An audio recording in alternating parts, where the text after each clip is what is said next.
Bonjour à tous et à toutes, ceux qui je n'ai pas encore croisés aujourd'hui.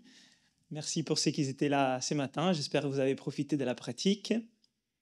Donc aujourd'hui, c'est une conférence, comme vous voyez, les conforts en dehors de sa zone de maîtrise.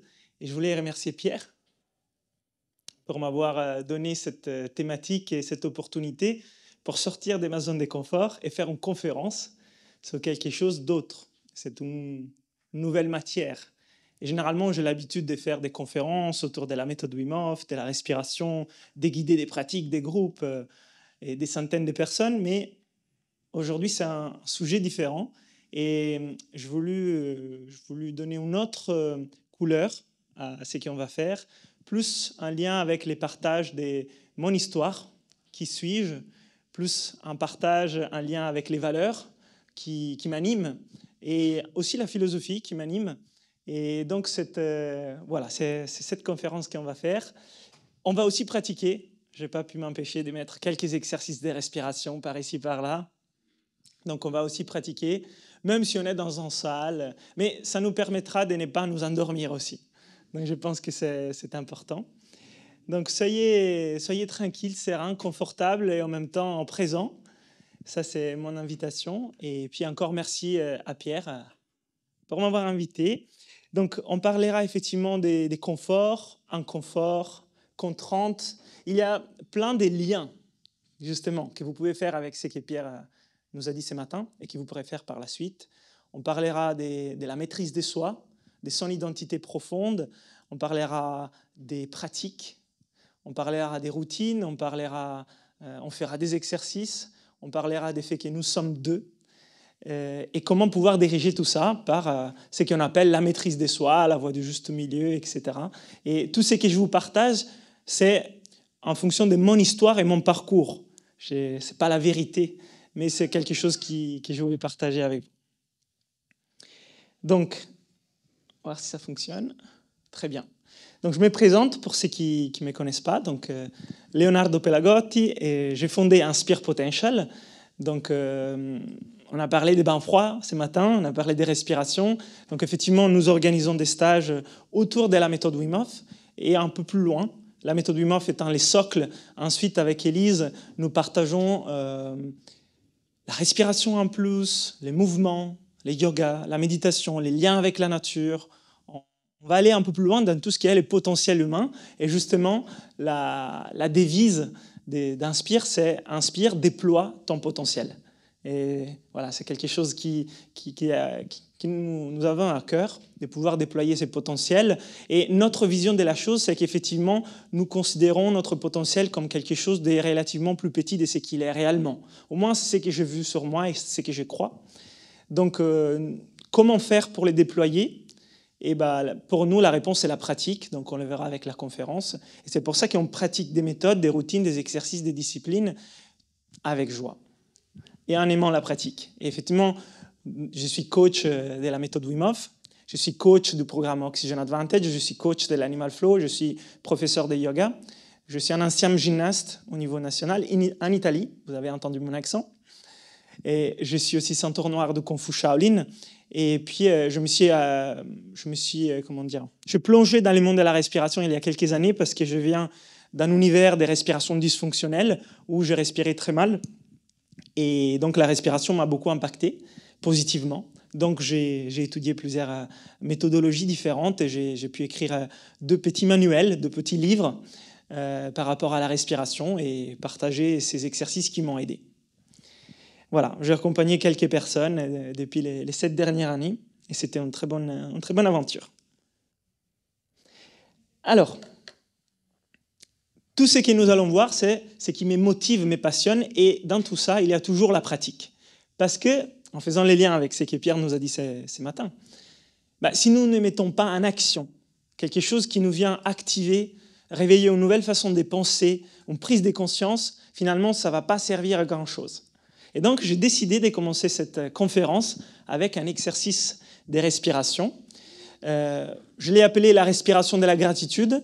On pourrait l'appeler différemment.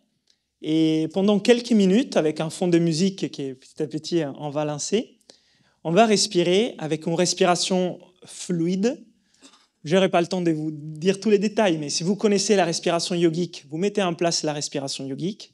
Si vous ne connaissez pas la respiration yogique, vous faites des inspirations qui sont fluides, amples, par les nez, et des expirations par les nez, sur un rythme que je vais vous donner au début, et puis vous allez compter dans votre tête, inspire 5 secondes et expire 5 secondes. Comme c'est la respiration de la gratitude, j'aimerais bien que vous puissiez, pendant ces quelques minutes, vous connecter à l'émotion élevée de la gratitude. La gratitude pour être là, ensemble aujourd'hui, pour être en festival, pour parler des choses passionnantes autour de qui nous sommes, ou la gratitude pour ceux qui vous souhaitez être en gratitude, mais à l'inspire et à l'expire, de pouvoir générer cette gratitude et de la faire diffuser à chacune de vos cellules. Et cela sera justement les moyens de créer une connexion, un lien entre nous avant de commencer avec la conférence. Donc on peut lancer la musique. Et je vous invite à vous installer en fermant les yeux. Vous pouvez bien détendre le front, les yeux, détendre la mâchoire. La langue est sur les palais, mais on ne serre pas les dents. La colonne est alignée avec la tête, mais nous ne sommes pas rigides. Ça circule au niveau des épaules, ça circule au niveau des poignets, du bassin, jusqu'aux chevilles. On peut faire monter une détente de l'intérieur, un léger sourire. Et on peut commencer en envoyant un signal de relax, de la tête aux pieds, le long de la colonne, avant de commencer cette respiration.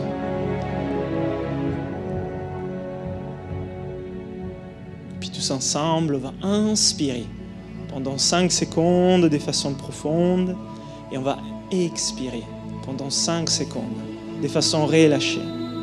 En inspirant, on remplit pleinement mais sans forcer et en expirant, on relâche tranquillement. Et inspire, l'air rentre fluide et expire, l'air ressort, libéré. Et encore inspire, l'air rentre tranquillement et expire, l'air ressort. Inspire, on remplit la partie profonde des poumons jusqu'en haut. Et expire, on relâche. Détend les épaules et les visages. Et encore inspire, du bas vers le haut. Et expire, on fait sortir. En étant conscient, on inspire, on observe l'air qui passe par nos 2 narines. Et puis on expire, on la libère, on lâche prise. Et encore inspire, l'air rentre comme de la soie. Et on expire, l'air ressort, libre. Et encore inspire, avec ces rythmes connectés. Et expire, en modulant l'intensité, le volume. Et encore inspire, l'air rentre doucement. Et expire, l'air ressort. Et vous continuez avec ces rythmes. L'inspiration qui monte, l'expiration qui descend. Et je vous invite à compter dans votre tête. L'inspire pendant 5 secondes et l'expire pendant 5 secondes. Et à partir de maintenant, connectez-vous davantage à l'émotion élevée de la gratitude. À l'expire, cette émotion se propage, se partage.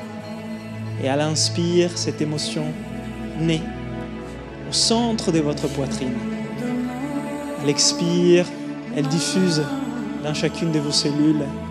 Et à l'inspire, elle jaillit, elle s'anime, elle vibre avec une couleur, une note, une musique. Chacun la ressent de sa façon. Tout est juste et vous continuez à respirer. Encore quelques instants ainsi, des inspirations profondes et des expirations relâchées. À l'inspiration, c'est la gratitude qui augmente. Vous la pouvez percevoir au niveau de la poitrine. Mais elle se propage jusqu'au bout des doigts, jusqu'aux pieds. Et à l'expire, ça vibre, ça remplit. Vous ressentez peut-être en chaleur, vous voyez peut-être en couleur. Tous ensemble, en ce moment, vous êtes en train d'inspirer et expirer sur ces mêmes rythmes, sur ces mêmes notes, cette vibration de la gratitude. On est déjà en train de se connecter les uns les autres, et se centrer pour pouvoir rayonner ce qui est notre potentiel. L'inspire monte, elle est pleine mais fluide. L'expire est relâchée. Profitez de chacune de ces inspires car elles remplissent et profitez de chacune de ces expires car elles ressortent. Tout simplement, en inspirant, vous profitez de l'inspire et en expirant, vous profitez de l'expire. Et encore en inspirant, profitez de l'inspire. En expirant, vous dites merci à l'expire. On va faire les dernières respirations ainsi. Merci, gratitude à l'inspire. Et merci et gratitude à l'expire. Totalement serein, détendu, aucune pression. Un accueil total de tout ce qu'on ressent, de tout ce qui se manifeste. Peut-être c'est calme, peut-être cette émotion nous porte plus loin. Les 3 dernières. Inspire, remplis gratitude dans la poitrine. Expire, on relâche, on détend. Et encore inspire. Expire. Et la dernière. Inspire. Expire. Et on revient à notre respiration normale. On prend un instant avant d'ouvrir les yeux. Et puis quand vous sentez prêt, vous pouvez réouvrir les yeux, peut-être vous étirer, faire quelques rotations avec la tête, faire quelques rotations avec les épaules. On vient de faire tout juste 5 minutes de respiration. Ça nous a probablement calmé, on pourrait dire endormi, ça nous a centré. La gratitude est une très belle émotion qui a une énergie très puissante et très importante pour nous.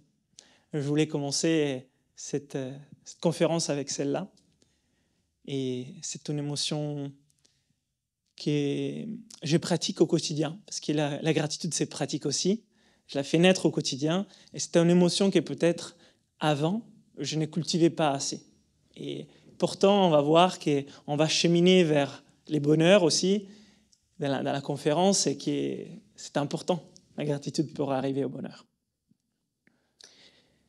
Très bien.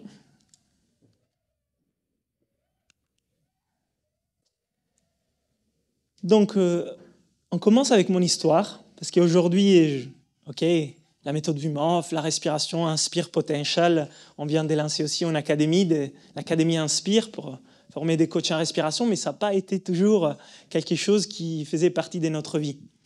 Moi, je pars de très loin et je voulais partager mon histoire avec vous pour que vous puissiez comprendre comment je suis arrivé là et peut-être trouver aussi des analogies, des liens avec votre histoire. Donc, les parcours avec l'hormèse, pour moi, commencent quand j'avais 5 ans. Quand j'étais tout petit, ma santé était très fragile. J'étais malade très souvent. J'étais un peu avec un épée, avec un fil d'argent. Et tout stress pouvait aussi me mettre un peu en difficulté.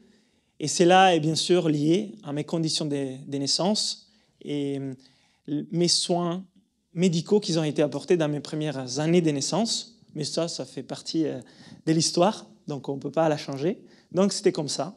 Et à l'âge de 5 ans, j'étais un enfant très fragile. Plein de vie, ce que vous voulez, solaire. Je n'étais pas extrêmement malade, mais j'étais très, très fragile. Donc j'avais des excès inflammatoires, j'avais des allergies, j'avais des problèmes avec l'asthme, et puis plein de petits soucis de santé par ici, par là. Et puis un jour, les destins fait en sorte que je rencontre l'hormèse de sa façon la plus brutale. Et là, c'était vraiment une question des vies ou des morts, ces jours-là, parce qu'en me baladant avec ma famille en Italie, dans les montagnes,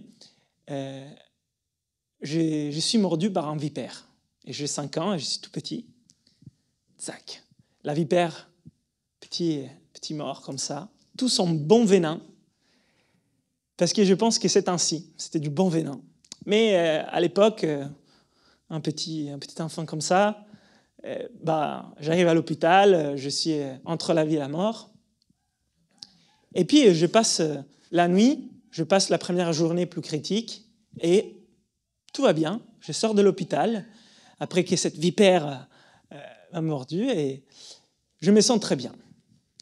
Je me sens plein de vie, vraiment vital, et ainsi pendant 5 ans.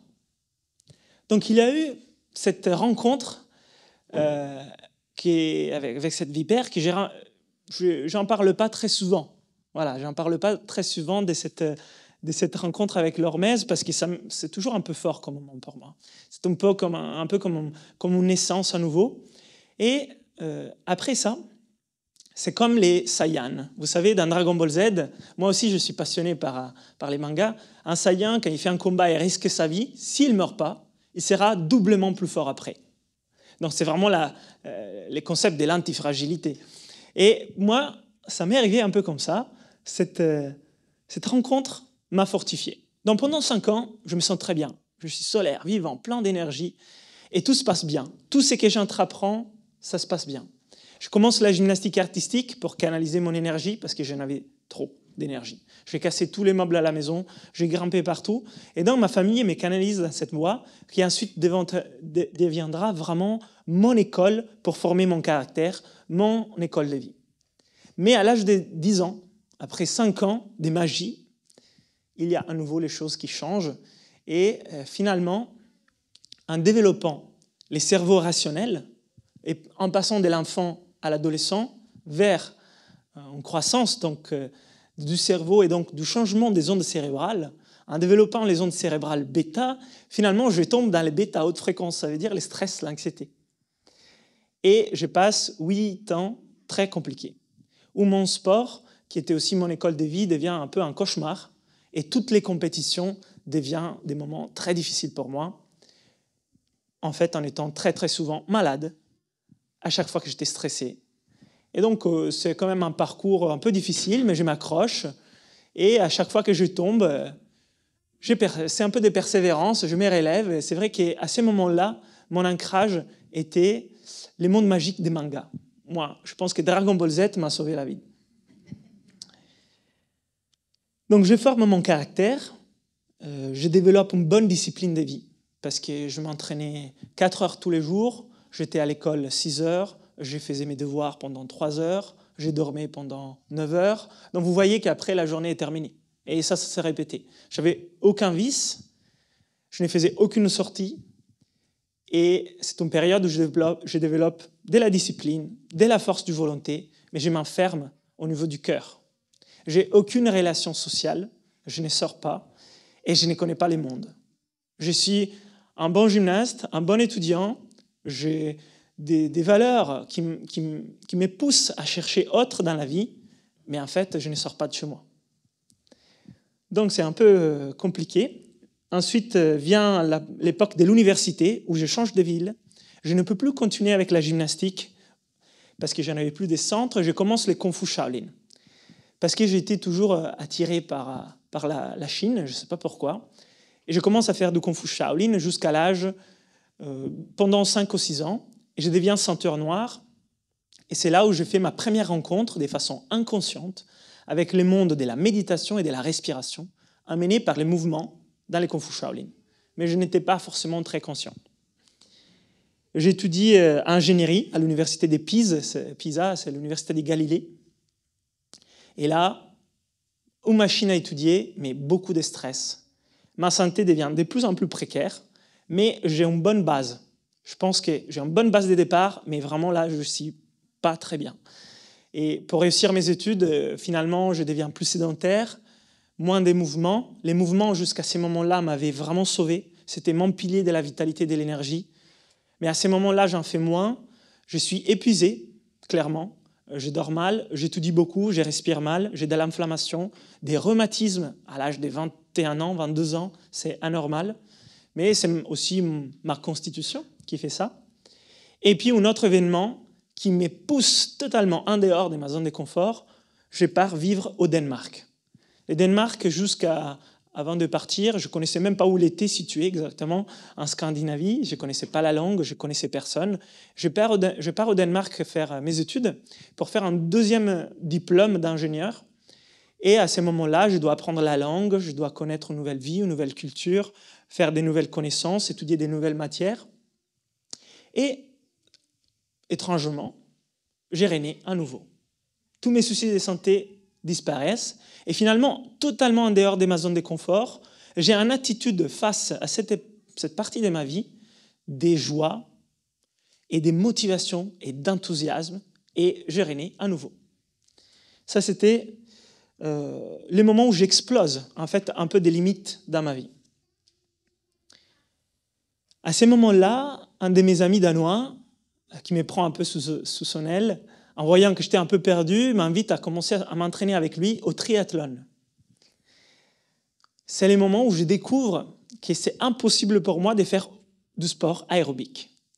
En ayant toujours fait de la gymnastique et en ayant une respiration totalement dysfonctionnelle, je ne peux pas faire du sport aérobique. Et donc, je peux courir 1-2 km, puis je dois m'arrêter. Je peux faire 5-10 km de vélo, puis je suis explosé.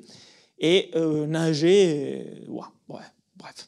Et donc, je ne peux pas vraiment faire du triathlon, mais mon ami me lance un défi, un challenge, et je m'inscris à un triathlon sprint. Je m'entraîne pendant 3 mois, tous les jours, avec une discipline, en faisant attention à mon sommeil, à ce que je mange, en éliminant tout ce qui ne pouvait pas être bon pour moi. Et j'ai fait mon premier triathlon avec une extrême souffrance. J'arrive à la fin de ces triathlons sprint en 1h30, donc je ne suis pas très sprint, mais je fais de mon mieux, j'arrive à la fin et je suis tellement KO que la fête de la fin en Italie, c'est la fête des pâtes. Je suis tellement fatigué que je n'arrive pas à manger les pâtes.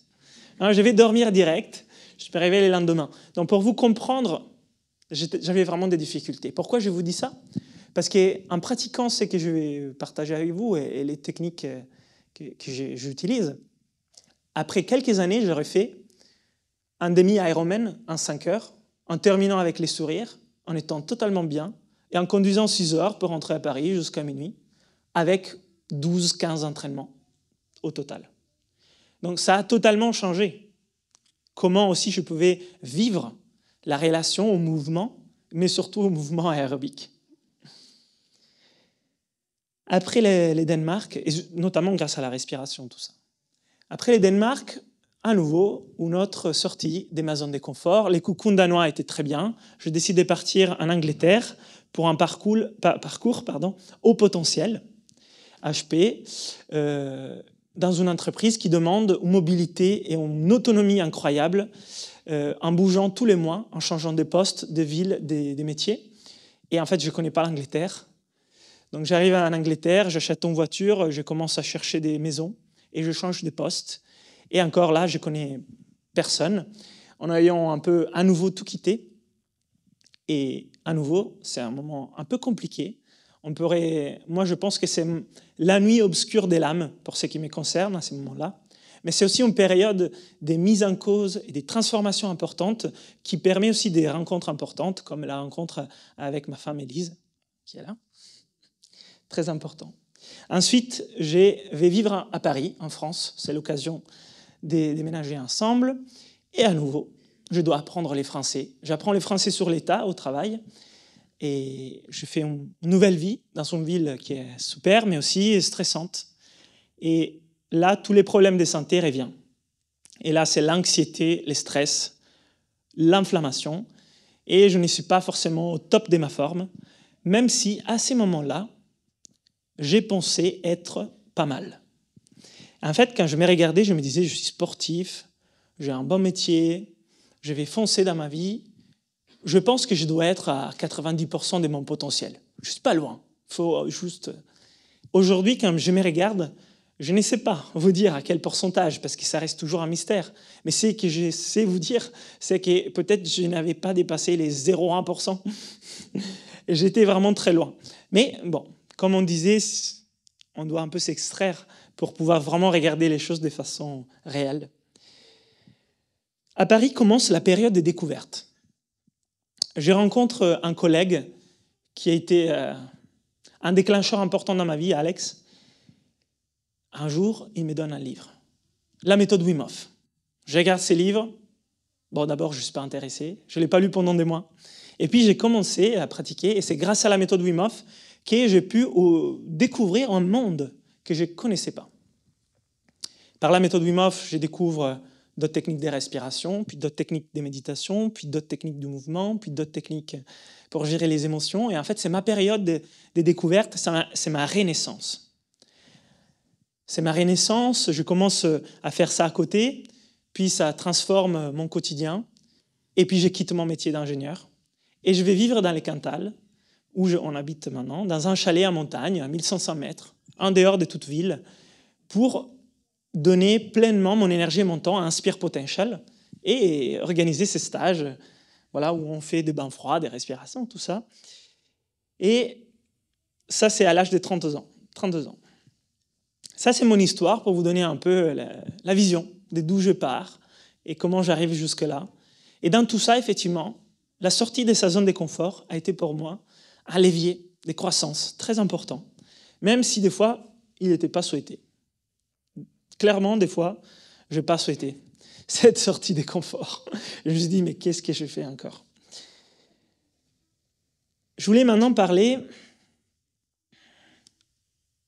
de la maîtrise de soi.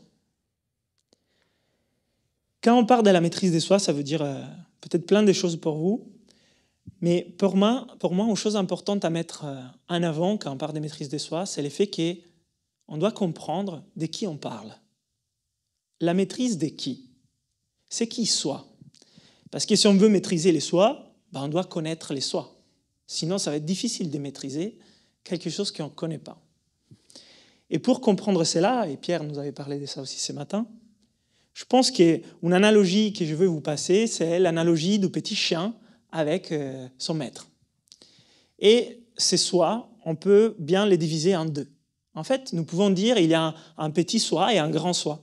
Un petit soi qu'on pourrait dire c'est un petit chien, fidèle, sympa, un chiot vraiment adorable, mignon. Et les patrons de ces chiens. Et on pourrait appeler dans l'histoire les petits chiens Cookie et les patrons avec notre nom, à l'occurrence Leonardo. La partie petite, les petits chiens, c'est la partie instinctive, animale. Elle n'est pas mauvaise, elle a ses caractéristiques. Et puis la partie qu'on pourrait dire c'est les patrons, les maîtres de l'animal, c'est la partie la plus accomplie de nous-mêmes. Peut-être celle qui retient plus de sagesse, si on veut. Ou qui elle sait qu'est-ce qui veut dire à vivre en vertu, si vous voulez.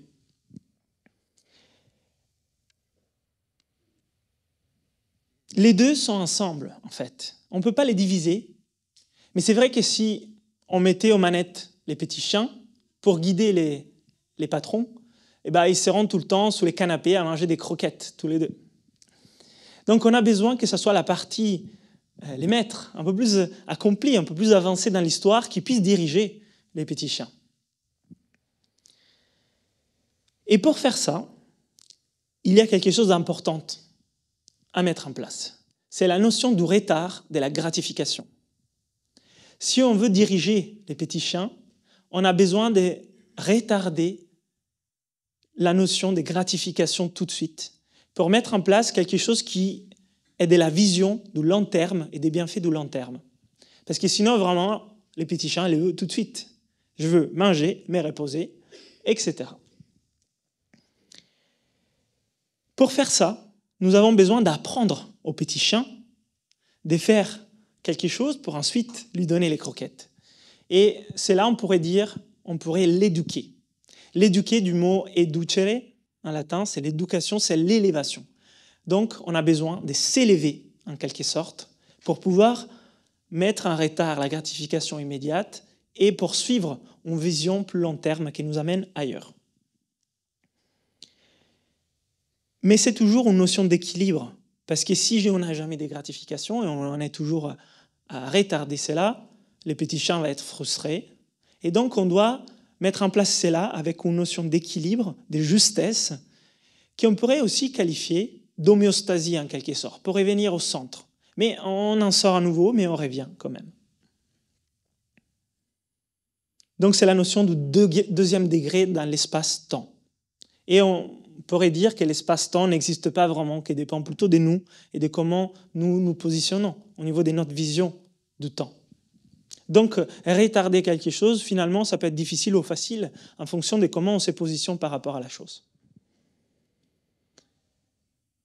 Et si nous prenons l'analogie d'un capitaine, d'un navire, ça pourrait être similaire à pouvoir diriger toujours son navire indépendamment du vent, des marées et du courant.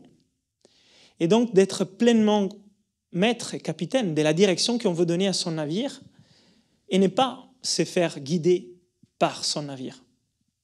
Et si je me rappelle bien, c'était Platon qui parlait dans les banquets de l'analogie des deux capitaines de ces deux navires. Il y avait un humble marin qui en 7 jours part du port en naviguant contre courant, marée et vent. Il arrive au port de destination et d'un autre marin qui prend son bateau et qui s'y fait porter par les vents et les marées et les courants et qui après 7 jours, il arrive au même port du départ, ainsi ayant tourné un rond. Et la notion de pouvoir se diriger, c'est aussi la notion de savoir s'obéir à soi-même. Et ça demande de la discipline. Mais ce n'est pas une discipline sévère, sec, dure. C'est une discipline d'amour par soi-même. En fait, pour moi, c'est un concept important. C'est que toute cette relation des binômes entre l'animal et les maîtres, entre les petits soi et les grands soi, et les pouvoir se diriger et de retarder ce qui arrive dans ces moments qui nous embarquent, c'est les circonstances, c'est les contraintes de la vie, demande une notion d'amour par rapport à soi-même. Bien, maintenant je voulais vous parler de ce qui est pour moi la contrainte. Alors les stoïciens, on en parle souvent, Marc Aurèle, ils ont beaucoup parlé de la maîtrise de soi, de s'obéir, de la discipline, de la contrainte, de la zone de confort. Et c'est vrai que les stoïciens me parlent parce qu'ils étaient à Rome, mais parce qu'en fait, finalement, ils pratiquaient ces mêmes exercices que moi j'enseigne aujourd'hui, mais avec un objectif différent. C'est celui de construire en soi un endroit imprégnable, un rocher inébranlable au milieu de la mer qui ne se fait pas balader par les courants ou les vagues. Et Marc Aurèle, Épictète ou autres parlaient beaucoup de la relation à la contrainte. Alors, il y a 2 types de contraintes. On a parlé aussi ce matin avec Pierre. Il y a une contrainte intérieure, c'est une contrainte assumée. C'est une contrainte qu'on a choisie, c'est une contrainte qu'on décide d'affronter. Et il y a une contrainte qu'on pourrait définir comme extérieure. C'est une contrainte qu'on n'a pas choisie, qui ne vient pas de nous, qui n'est pas souhaitée peut-être à ces moments-là de notre vie, et donc que nous pouvons peut-être subir des fois. Alors il y a ces 2 types de contraintes, et pour s'entraîner à vivre les contraintes qu'on n'a pas choisies, c'est bien plus simple de commencer à s'entraîner en choisissant de se donner des contraintes. Et c'est ce qu'il nous disait Pierre ce matin. Et c'est ce que moi aussi je pense totalement. Se donner des contraintes, ça veut dire peut-être faire des exercices, peut-être faire des pratiques, se challenger. Et c'est pour ça qu'en fait, cette occasion pour moi de parler de ça, c'est une très belle contrainte, mais c'est une très belle opportunité en fait, pour grandir et apprendre de nouvelles choses. L'effet de se donner des contraintes intérieures qu'on choisit, et l'exemple, c'est faire une douche froide, faire un exercice de respiration, sauter un repas, faire un exercice physique, choisir ses émotions, etc. Ça demande de changer des habitudes. Et ça demande, et ça permet de créer des nouvelles habitudes. Mais ça aussi, comment on le fait, c'est extrêmement important. Parce qu'on ne peut pas, d'un jour au lendemain, se réveiller et changer tout. On va le faire petit peu à la fois, 1% à la fois. Et 1%, c'est indicatif, ça peut être 4%, 5%, 10%. En fonction de quoi? Quelqu'un pourrait dire en fonction de sa capacité adaptative. Pour sortir et revenir au centre, et donc finalement, ça nous rapproche bien aussi à la notion de l'hormèse, en quelque sorte.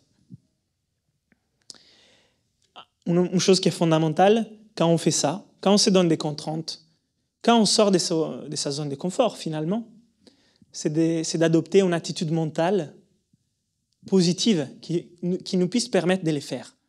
Parce que l'attitude mentale de subir la contrainte, c'est justement ce qu'on veut entraîner à éviter. En fait, tout l'entraînement pour vivre les contraintes, c'est entraîner l'attitude mentale qu'on génère au moment où la contrainte arrive. Pour toujours avoir une attitude mentale positive. La question que je me pose est, est-ce qu'on peut être capable de créer une attitude mentale de gratitude face à une contrainte inattendue?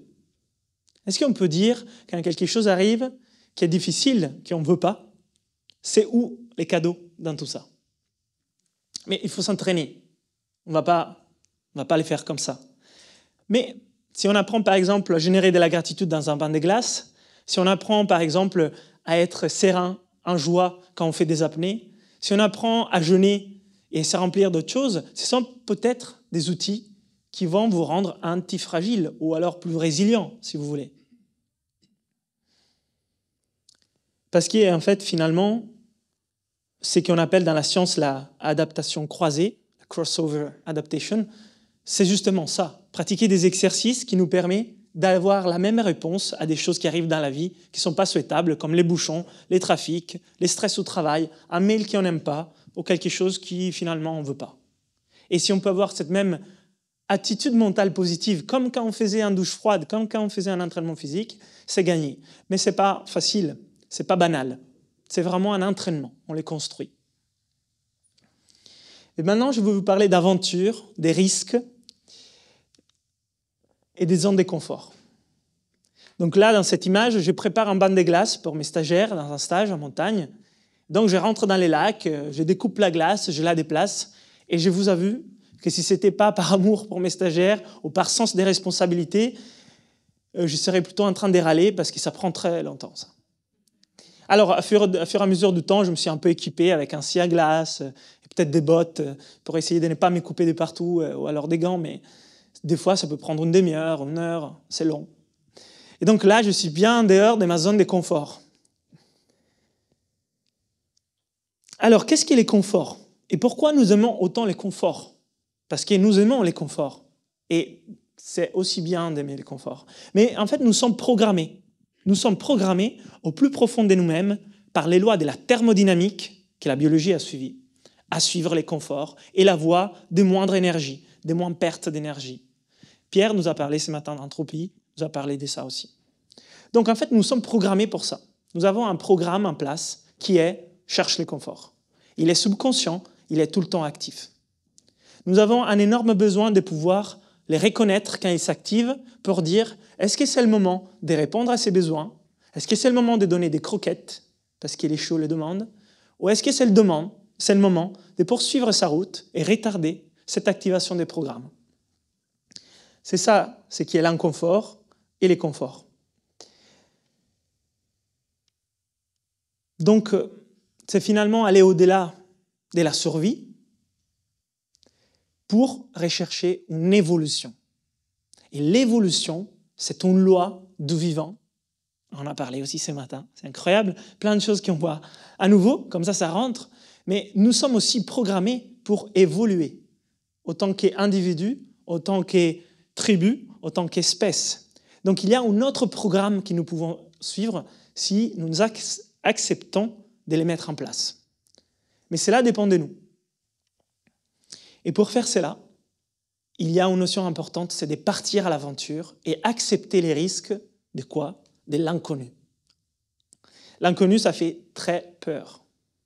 Et on a parlé ce matin avec Pierre. L'inconnu, c'est peut-être ce qui fait plus peur parce qu'on doit changer. Des fois, ou souvent.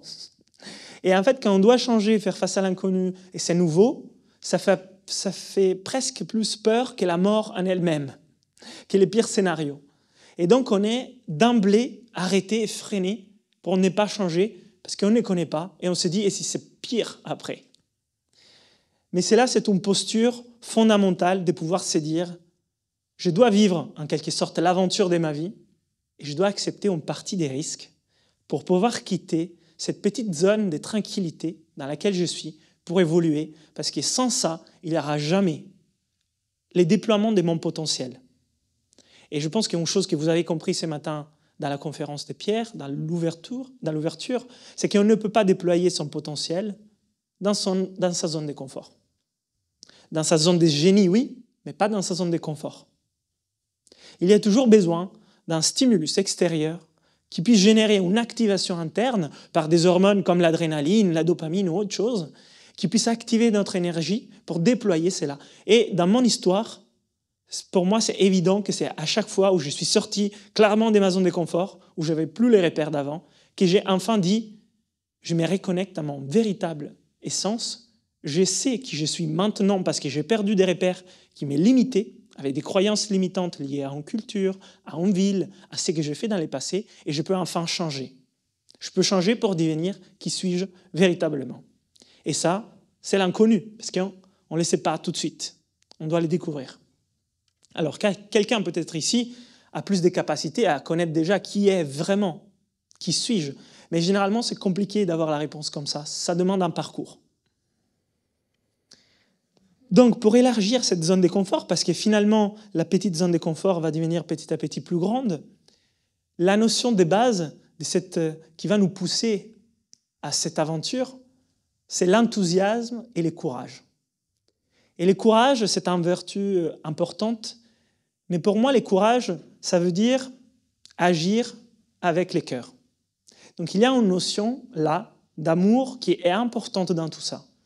Et je suis intimement persuadé qu'aucune discipline et qu'une force de volonté toute seule peut suffire dans cette quête, en fait, qui est le déploiement de son potentiel, sans amour d'abord pour soi, puis pour les pratiques que nous faisons, et ensuite envers la nature et les autres.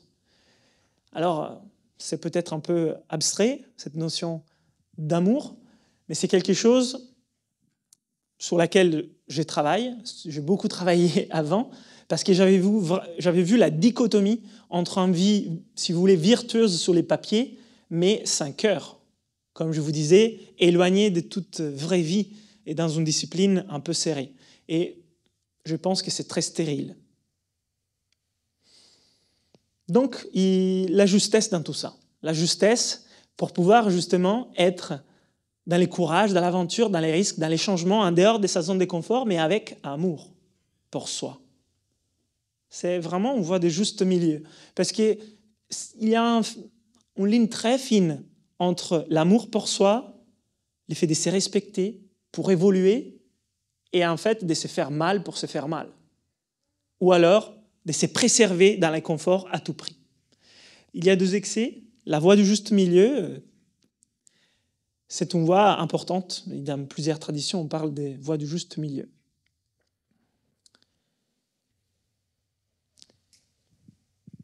Avec le temps, on peut développer des pratiques et des disciplines en autonomie.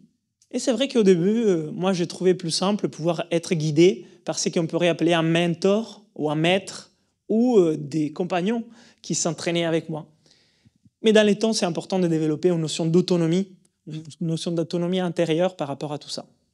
Et ne pas être poussé tout le temps par l'autre à devoir se mettre en place dans cette situation-là. À chaque fois qu'on développe notre autonomie, nous réveillons en nous les souvenirs endormis de notre potentiel latent. Parce qu'en fait, on s'en rappelle, mais c'est endormi. Et en fait, avec le temps, on peut réveiller les souvenirs de ça en nous. Et quand on réveille les souvenirs de ça en nous, la matière s'anime. Il y a quelque chose de puissant qui se crée. Alors, je voulais partager avec vous une vieille légende hindoue, justement, qui parle du potentiel de l'homme, et eux, ils parlaient de la divinité cachée dans l'homme. Et dans cette histoire, il y a Brahma qui réunit tous les dieux des mineurs, Et il lui dit, l'homme est devenu très puissant. Et je pense qu'on a besoin de limiter un peu son pouvoir avant qu'il n'abuse, parce qu'il n'est pas encore très sage. Alors, on a besoin de trouver ensemble un endroit pour cacher son potentiel ou sa divinité. Alors, les dieux mineurs, ils disent, très bien, on va creuser au plus profond de la terre et on va cacher la divinité de l'homme et son potentiel, et il ne la trouvera jamais. Et Brahma a dit, non, ils vont creuser, ils vont attendre les profondeurs de la terre et un jour découvriront leur potentiel. Alors notre dieu mineur dit, on va les jeter dans l'océan le plus profond. Et au fond de l'océan, jamais ils seront capables de plonger et les récupérer. Mais un autre dit, mais un jour, ils arriveront aussi au plus profond des océans et ils les trouveront. Alors Brahma dit, je sais où on va cacher la divinité de l'homme. On va la cacher au plus profond de lui-même, parce que là, jamais il regardera. Et depuis toujours, l'homme creuse la terre, plonge dans les océans, vole jusqu'au ciel pour chercher quelque chose qui est caché en lui-même. Et cette légende hindoue est très parlante pour moi, parce que dans tout ça, dans toute cette aventure, où on se transforme des victimes des contraintes à héros de soi-même, très rarement, on regarde vraiment en soi pour déployer les potentiels, et nous allons plutôt regarder à l'extérieur pour chercher des moyens. Et là, je vous demande de changer des visions du monde, de changer des paradigmes. Parce que si nous voulons déployer notre véritable potentiel, ça veut dire en fait devenir qui nous sommes, mais qui nous sommes vraiment, pas ce que nous pensons d'être. C'était Pierre, non, qui disait « nous sommes ce que nous pensons ». On a besoin de changer des paradigmes et voir le monde autrement. En fait, la question c'est qui on s'autorise à être. Ça, c'est la question. Parce que c'est nous qui décidons quelle pièce de théâtre on va jouer dans la vie. Est-ce que nous nous autorisons à suivre, par exemple, nos rêves? Ou est-ce que les rêves, c'est quelque chose d'enfoui et nous n'avons pas les droits de l'attendre? Parce que nous jouons tous une pièce de théâtre dans cette vie. On pourrait ici se dire qu'on est dans un théâtre et chacun est un personnage de cette histoire. Et quel personnage vous avez choisi de jouer? Parce que quand vous avez choisi ces personnages, vous allez les jouer. Et personnalité vient du mot persona, qui en grec signifie masque. Vous avez mis un masque, vous avez choisi d'être un personnage. Mais quel personnage vous avez choisi de jouer dans cette vie? Est-ce que vous avez choisi un personnage qui suit ses rêves? Ou est-ce que vous avez choisi un personnage qui suit ses moyens? Et ça, c'est un changement de paradigme total. Total. Ça change tout. Est-ce que je fais ce que je peux parce que mes moyens sont ça? Ou est-ce que je vais développer la façon d'y arriver? Je vais développer quelque chose de nouveau à moi pour suivre ce qui pour moi est ma finalité dans cette vie. Ça demande un changement des paradigmes parce que les mondes dans lesquels nous vivons nous formatent pour suivre des moyens. Je vais avoir un diplôme. Je vais ensuite trouver un boulot. Je vais ensuite gagner un salaire pour acheter une maison, une voiture et ensuite attendre la retraite. Et ces modèles-là, c'est un modèle qui nous met de plus en plus à disposition des moyens dans notre vie pour justement chercher plus de confort. Mais dans tout ça, si on a bien compris que finalement, on veut plutôt sortir de notre zone de confort, peut-être ces modèles de la recherche des moyens pour avoir plus de confort ne nous intéressent pas. Et ce qui nous intéresse, c'est plutôt de savoir qui nous sommes, quel est notre potentiel, et qu'on va enfin sortir de ça pour accomplir ce que pour nous est un rêve et une finalité de vie. Et ça, c'est basculer notre vision du monde. Et ça fait peur, parce qu'on doit changer et on doit faire face à l'inconnu, et on doit aussi aller contre-courant. Et je me suis un peu confronté à ça dans les dernières années, en quittant un super poste d'ingénieur, dans une super boîte, dans un parcours HP, et tout le monde me demandait « Mais pourquoi tu fais ça?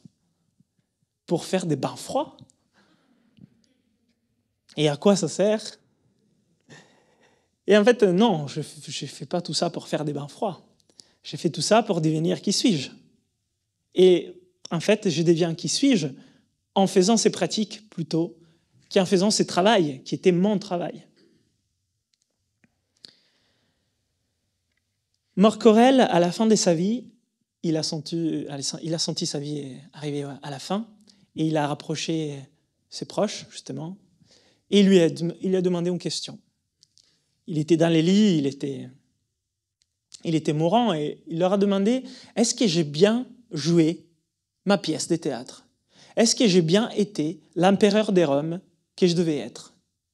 Et Marc Aurèle était un exemple d'oubli de soi-même pour don à l'autre, et vraiment un exemple pour les stoïciens et pour les restes aussi dans l'histoire. Donc il a vraiment bien joué son rôle. Et sa famille lui a dit « Oui, tu as bien joué ton rôle. » Et Marc Aurèle s'est levé et il a dit « Maintenant, applaudissez. » Et il est mort comme ça. Pour lui, c'était vraiment choisir d'incarner un personnage et de le faire jusqu'au bout. Il avait totalement basculé les notions de ce qui on doit et on ne doit pas pour suivre ce qui était pour lui juste. Pour la justice, c'est une valeur importante aussi pour les stoïciens et les romains. Et donc, il est devenu le personnage qu'il avait choisi d'incarner. Mais il n'était pas tout de suite, même s'il était jeune empereur. Il a appris, il s'est formé, il a éduqué sa partie de soi pour y arriver enfin.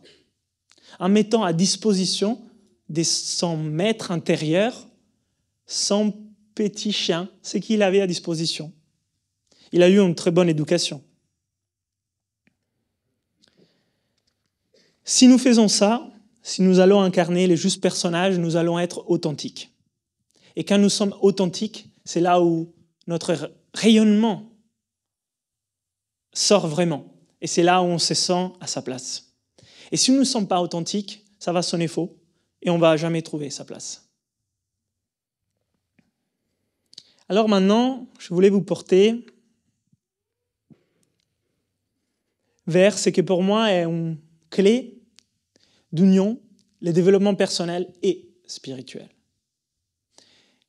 On ne peut pas juste développer sa personne, on doit aussi développer son être intérieur, son soi, quelque chose qui va au-delà de la matière, parce que nous sommes matière et énergie. Et aujourd'hui, il n'y a vraiment pas de doute que la matière est aussi énergie et vice-versa. Donc on ne peut pas avoir une logique d'exclusion par rapport à ça.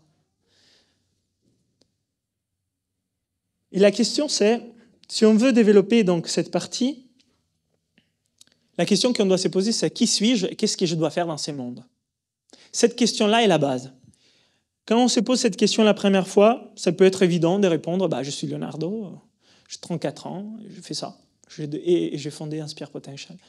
Mais ça, c'est pas qui suis-je. Donc quand on se pose cette question « qui suis-je », c'est hautement inconfortable. Ça nous sort totalement de notre zone de confort. Si vous voulez vous donner un challenge, un défi, vous posez cette question et vous essayez d'y répondre. Qui suis-je? Et vous allez voir que c'est très inconfortable. Parce qu'on n'a pas peut-être tout de suite la réponse, ou la réponse complète en tout cas. Et qu'est-ce que je dois faire de tout ça dans ce monde? Et quand je dis dois, c'est quelle est ma mission en fait dans tout ça? Si vous croyez avoir une mission. Quand nous sommes nés avec un tempérament, voilà, en fonction de la naturopathie, Hippocrate parlait des 4 tempéraments, l'Ayurveda elle parle des constitutions, vous comprenez, on peut être colérique, sanguin, voilà, on peut être Pitta, Vata.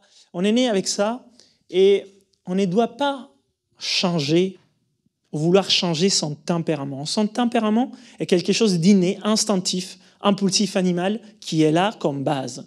Mais ce que nous devons essayer de faire, c'est de développer en plus que ça, un caractère qui les complète, ces tempéraments, et qui est éduqué avec des valeurs et des choses qui pour nous sont importantes, nous permet de créer un individu, une personnalité accomplie.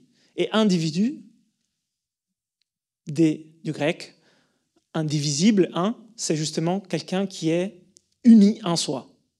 Il n'y a pas de séparation en soi entre une chose que je rêve, une chose que je fais, une chose que je pense, une chose que je dis. L'individu a une personnalité accomplie d'un caractère plus un tempérament. Mais comment, en fait, on peut former son caractère? Moi, je vous dis, pour moi, la gymnastique a été ma première école de vie, a forgé mon caractère. On peut penser à la formation du caractère comme la trempe de l'acier incandescent dans l'eau froide pour former l'acier d'une épée, d'une katana très forte. Et donc, ça demande un petit travail. Et la formation du caractère, selon les philosophes grecs, demandait l'expression des vertus dans son quotidien. Ça veut dire qu'une fois qu'on sait ce qui est bon, on doit aussi le faire. Une fois qu'on a compris dans notre tête ce qu'on doit faire, on va aussi le faire. C'est justement mettre en action pour transformer l'environnement et soi grâce à ce qu'on a compris et on sait qu'on doit faire. Ça, on forme le caractère. Et quand je parle des vertus, oui, on a dit les courages, on a parlé de sagesse, on a parlé des tempérances, on a parlé de justice. Vous pouvez mettre toutes les vertus que vous voulez dedans, mais en fait, quand on parle des vertus, ça veut dire des gestes au quotidien, ça veut dire des pratiques, ça veut dire des habitudes, ça veut dire des routines.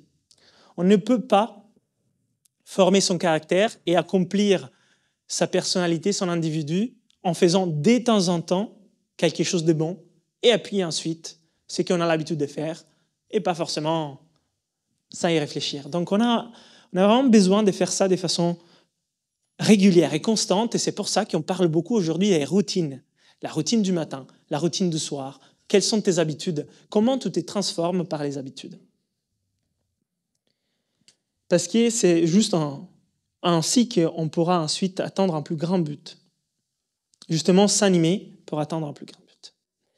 Alors, voilà, j'ai fait rigoler, j'ai mis Goku qui médite, qui pour moi était un exemple de quelqu'un qui vivait monde intérieur et monde extérieur, études des pratiques, travaille sur soi pour aider les autres, un avatar, si vous voulez, vraiment pour aider les mondes. Et là, c'est la notion des... Comment on peut mettre en place tout ça dans une vie pour que notre vie soit à la fois pratique et philosophique? Comment on peut apprendre ces choses dans ma tête, dans une conférence, et ensuite transformer ma vie avec ça? Parce que c'est tellement beau quand je l'entends, mais c'est tellement dur quand je dois l'appliquer. Et donc souvent, ce qui m'arrive, c'est que j'entends quelque chose, et je dis oui, je le ferai, et je ne le fais jamais. Alors, dans le bouddhisme, dans le yoga, dans les stoïciens, il y a quelque chose qui est fondamental pour arriver à devenir soi-même et à déployer son potentiel, parce que le potentiel est en soi, c'est ce qu'on appelle les sadhanas. Les sadhanas, on pourrait dire, c'est la pratique dans la vie de tous les jours, ou les moyens d'accomplir quelque chose, si on veut voir plus littéralement. C'est en fait faire de son style de vie une pratique. C'est de faire ses pratiques, son style de vie. C'est devenir ce que nous pratiquons, devenir quelqu'un qui pratique. C'est devenir quelqu'un qui ressent la gratitude. C'est devenir quelqu'un qui veut respirer, faire des exercices de respiration. C'est quelqu'un qui veut être en lien avec la nature. C'est pas s'imposer des exercices, c'est devenir quelqu'un qui. Et c'est en devenant quelqu'un qui on est devenu et qui on a donc changé et qui on s'est donc transformé. Donc la pratique, c'est juste les prétextes pour se transformer et pas la fin en soi. Chose que des fois pourrait aussi un peu devenir un moyen. En fait, on ne se réveille pas chaque jour pour aller au travail ou faire nos pratiques. On se réveille chaque jour pour accomplir l'essence de sa vie. Mais les pratiques sont le processus qui nous permet de les faire. Mais ce n'est pas la finalité non plus. Je ne suis pas né pour faire des bains de glace, je ne suis pas né pour faire des exercices de respiration, mais je vais utiliser cela pour me transformer comme un processus, un petit peu à la fois, tous les jours. Dans les stoïciens, dans les yogas, dans les bouddhismes, dans les arts martiaux, dans toutes les traditions anciennes, il y a un point en commun qui est prêter attention à la concentration, là où on met notre énergie. Parce que c'est là où on place notre attention, c'est là où on place notre regard, c'est là où on place notre concentration, c'est là où on met notre énergie. Et aujourd'hui, on vit dans un monde où il y a énormément de distractions. On peut penser aux distractions des réseaux sociaux, qui nous font passer 1 heure devant notre smartphone et on ne s'en rend pas compte.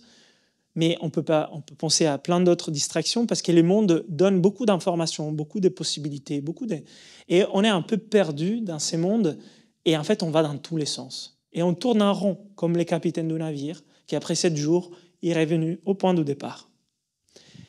Dans toutes ces traditions, donc, on commençait par des exercices où on plaçait notre attention quelque part pendant un certain temps pour éduquer les petits chiens à rester assis. On lui disait assis et les petits chiens faisaient assis. Parce que si on ne peut pas faire ça, parce qu'on a compris que les petits chiens c'est nous, que nous on est deux, on a ces deux parties. Si les maîtres ne peuvent pas dire aux chiens reste assis et les chiens vont partout, ça va être difficile de l'éduquer et ça va être difficile d'aller quelque part ensemble. Et en fait, les maîtres ne peuvent pas aller quelque part sans les chiens et les chiens ne peuvent pas aller quelque part sans les maîtres. Nous avons donc besoin, comme première chose, de développer notre capacité de concentration volontaire. C'est pas si facile que ça, mais on commence par ça. Et donc, on commence par où, cette attention-concentration? Eh bien, moi, j'aimerais bien vous dire qu'on commence par sa propre respiration. Et je m'appuie sur les premiers discours que Bouddha a fait sous les Bodhitris à ses disciples en parlant de l'Anapanasati, qui était la pleine conscience de la respiration. Il a dit, avant toute chose, avant tout enseignement, avant d'être déjà en méditation contemplative et capter la sagesse, il faut être capable d'observer sa respiration. Alors, ça a l'air tout simple, mais c'est le point de départ. Et les exercices d'observation de la respiration, donc des respirations conscientes et des consciences de la respiration, sont notre socle, qui, bien sûr, on peut compléter avec d'autres pratiques, mais à mon avis, c'est notre socle.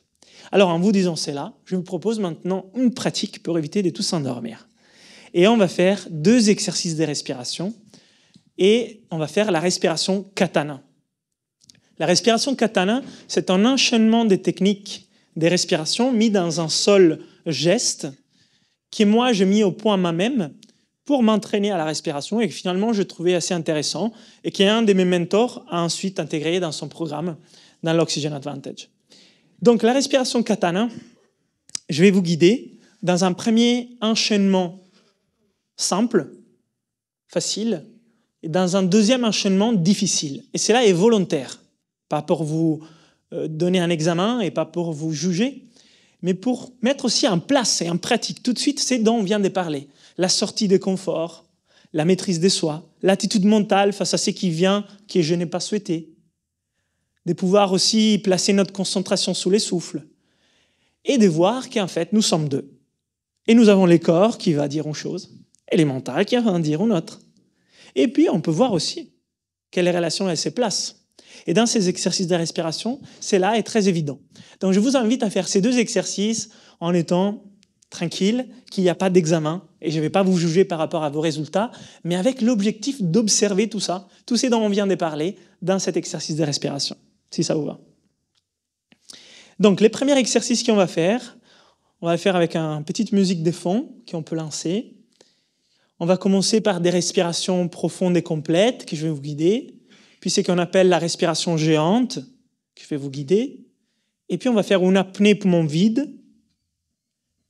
Je vais donner un temps. Bien sûr que si vous devez respirer avant, vous pouvez le faire. On va inspirer lentement, la maîtrise de sa respiration. On va faire une autre apnée poumon plein.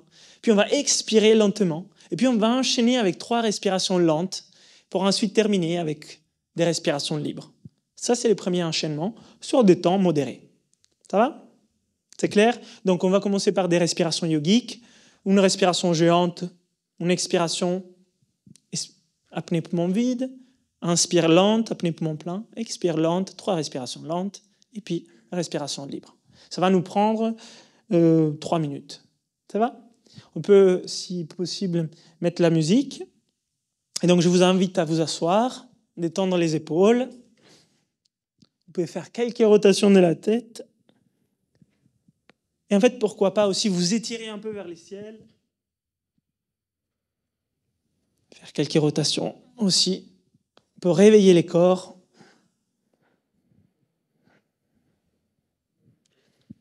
Et puis, on va cette fois garder les yeux ouverts. Bouche fermée. Langue sur les palais. Détente.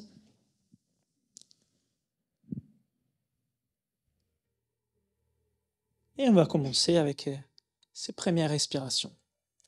Donc on inspire, on remplit d'abord les bas des poumons, puis la partie intermédiaire des poumons, puis les hauts, et on expire.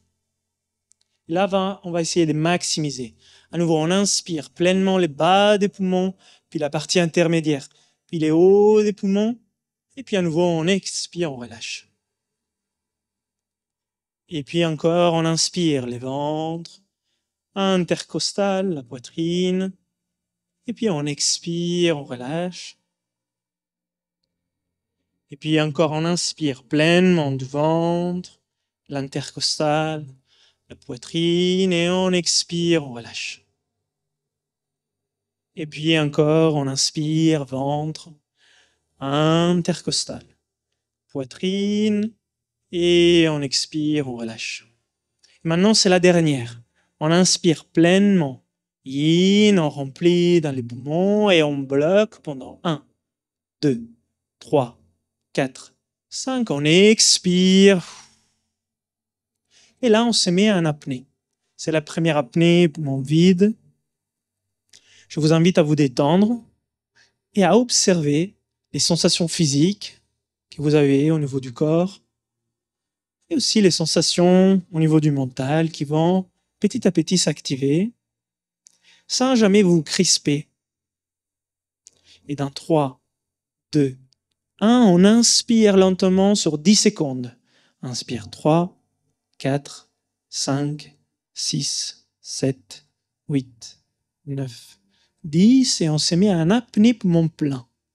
Et à nouveau, on se détend dans l'apnée poumon plein. On essaie de rester tranquille.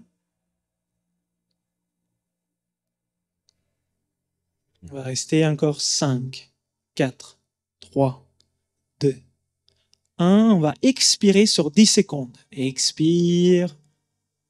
4, 5, 6, 7, 8, 9, 10. Et on inspire sur 10 secondes.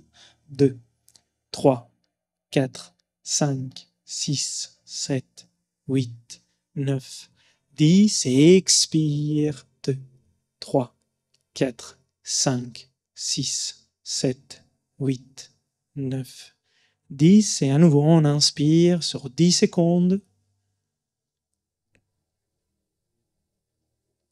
7, 10 et expire sur 10 secondes. 5, 10 et la dernière. Inspire sur 10 secondes. 5, 10 et expire sur 10 secondes.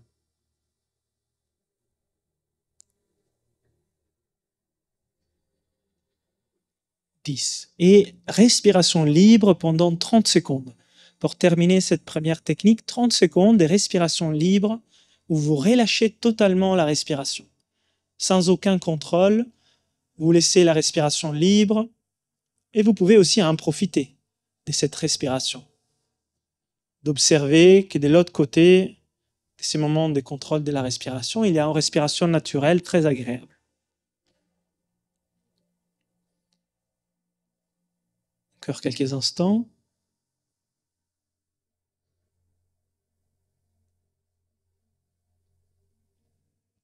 Très bien. Et puis, vous revenez à votre respiration normale. Vous pouvez réactiver les corps, faire circuler au niveau des épaules, au niveau de la tête. Très bien. Et on peut baisser la musique. Et ça, c'était un premier cycle des respirations katana. Un cycle que moi j'appelle facile, mais qui peut-être c'était difficile pour vous, mais peu importe, où on a pu se mettre en lien avec notre respiration et observer tout ce qui se passe dans notre tête et dans notre corps quand nous faisons un exercice de respiration où on va diriger et vouloir maîtriser notre respiration. Ça nous a permis aussi de nous activer et respirer et se réveiller un instant. Parce que maintenant, je vous propose un cycle de respiration katana, mais difficile. L'objectif dans ces cycles de respiration katana, c'est d'aller chercher l'inconfort. C'est d'aller chercher les moments où le corps veut une chose et le mental en dit une autre. C'est les moments où on maîtrise la respiration au pas, où on se maîtrise soi-même, mais sans jugement et sans compétition. Si c'est trop difficile, c'est pas grave. Vous ferez ce que vous pouvez. Mais je vous donne l'opportunité de pouvoir sortir de votre zone de confort pour pratiquer tout ça. Si c'était facile, peut-être vous n'aurez pas cette occasion. Donc c'est volontairement difficile, mais sans un jeu de performance. Vous donnez juste votre meilleur, mais pas de souci si vous n'y arrivez pas. Donc on va lancer la deuxième musique, exercice 3. Et vous pouvez vous mettre à nouveau dans une position assise tranquille et détendue. Les secrets dans cette technique, je vous les donne, ce n'est pas non seulement la détente physique, mais c'est surtout le détachement mental. Tranquille, sans trop forcer, pas tomber dans les pommes non plus. Donc on va faire les mêmes exercices que tout à l'heure, mais sur des enchaînements plus lents.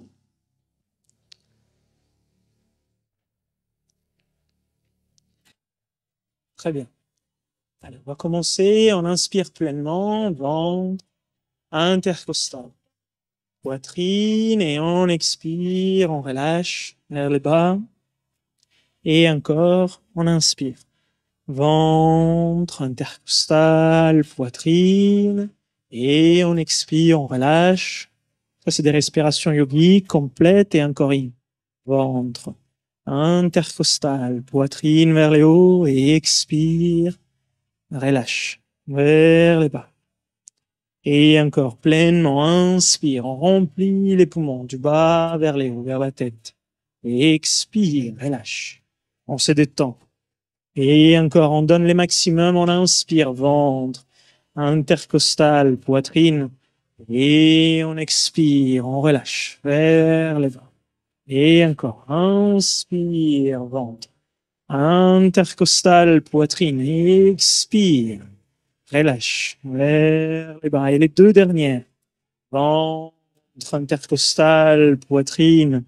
Expire, relâche vers les bas. Et la dernière. Inspire, ventre, intercostal, poitrine et on bloque. 2, 3, 4, 5. Expire. Et on se met en apnée. Première apnée. Après avoir expiré, on se détend davantage et on observe. On observe son corps. Nous ne sommes pas notre corps. Nous avons un corps. Le corps est d'abord détendu. On observe notre mental. Nous ne sommes pas notre mental. Nous avons un mental. Le corps est d'abord détendu. Le mental est d'abord détendu. Et puis, petit à petit, ça va devenir difficile. On essaie de rester en apnée sans trop crisper. À tout moment, vous pouvez respirer si vous avez le besoin. Et dans 5, 4, 3, 2, 1, on inspire sur 15 secondes. Inspire. 2, 3, 4, 5, 6, 7, 8, 9, 10, 11, 12, 13, 14, 15 et on bloque, apnée poumon plein. On essaie de détendre notre corps et notre mental. C'est l'inconfort du souffle. On est en dehors de sa zone de maîtrise. Et on se détache. À tout moment, si on a besoin, on peut expirer. Autrement, on reste là. Encore 10 secondes. Et dans 5, 4, 3, 2, 1, on expire sur 15 secondes et expire.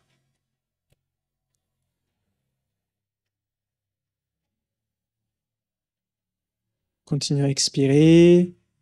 10, 11, 12, 13, 14, 15 et on inspire sur 20 secondes. Inspire. 2, 3, 4, 5, 6, 7, 8, 9, 10, encore 10 secondes. On continue à inspirer, remplir. 17, 18, 19, 20 et on expire pendant 20 secondes. Des longues expires. Encore 10 secondes. On essaie de ralentir. 17, 18, 19, 20 et on inspire. Lentement. Remplit. Fait rentrer. Maîtrise l'inspire.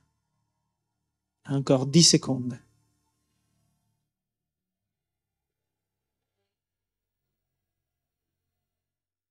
Et on expire sur 20 secondes.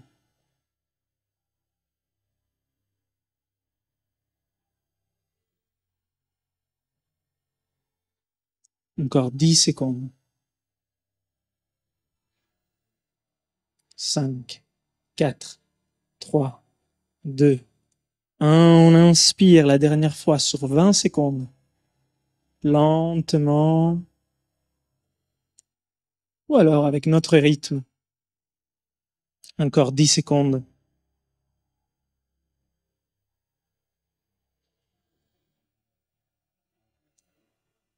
Et on expire la dernière fois sur 20 secondes.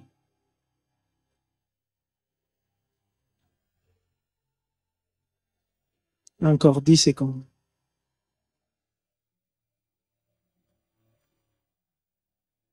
Et 3, 2, 1. Respiration libre. Pendant une petite minute, vous respirez comme il vient. Pour terminer cet exercice, respiration totalement libre. Vous observez le souffle, mais vous le laissez totalement libre. Vous prenez conscience qu'au-delà de la sortie de cette zone de confort, il y a beaucoup de plaisir à juste respirer. Et vous continuez les dernières 30 secondes de l'exercice à observer juste la respiration libre qui vient en ce moment. Vous la relâchez.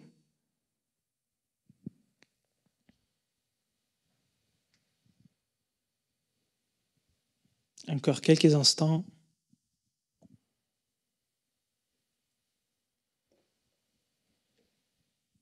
Et puis vous revenez en respiration normale. Et je vous invite à réouvrir les yeux si les yeux étaient fermés, à bouger les épaules, à vous étirer vers les hauts, faire des torsions avec la partie haute du corps. Et que peut-être c'était un peu challengeant cet exercice, c'est normal, c'est évolue. Ne vous inquiétez pas si vous n'avez pas réussi à faire toutes les phases de l'exercice. C'était justement l'intérêt de faire une pratique difficile. Juste pour information, vous venez de faire 16 respirations en 6 minutes, ce qui fait moins de 3 respirations minutes pendant 6 minutes, qui n'est pas facile, surtout en faisant des apnées. Donc, c'est normal que ça soit difficile, mais j'espère que cet exercice pratique, en vous posant un challenge, une difficulté, une épreuve, vous a confronté réellement à ce qui est l'essence de ce qu'on est en train de parler. Pour au moins les voir, pas forcément pour tout de suite y arriver. Donc ça, c'est voilà, l'exercice katana. Si jamais il vous intéresse de le refaire à la maison, vous écrivez sur YouTube exercice katana et je fais des vidéos pour pouvoir les faire. Bien. Et pour aller vers la fin de ces partages avec vous, hop, il manque un slide, c'est pas grave. Voilà. Je voulais vous parler de mon plus grand ennemi et mon plus grand allié. Et en fait, c'est moi. C'est toujours moi. Ça se joue toujours à l'intérieur de soi, cette fait que nous sommes en réalité deux à l'intérieur et un en même temps. Et ça, je l'avais bien vu quand j'étais gymnaste, qu'à chaque fois que je devais faire une compétition, j'ai tombé malade exactement au moment de la compétition et je me disais, c'est quand même étrange. Mais j'avais jamais réussi vraiment à comprendre que c'était moi qui générais la réalité. Et je pensais juste que j'avais pas trop de chance. Et j'étais un peu une victime de tout ça. Quand une épreuve se présente, si nous mettons devant à l'épreuve les petits chiots, il va courir derrière les jambes du maître et il va avoir peur. Et il va peut-être pleurer. C'est pas à critiquer, il est juste un petit chiot.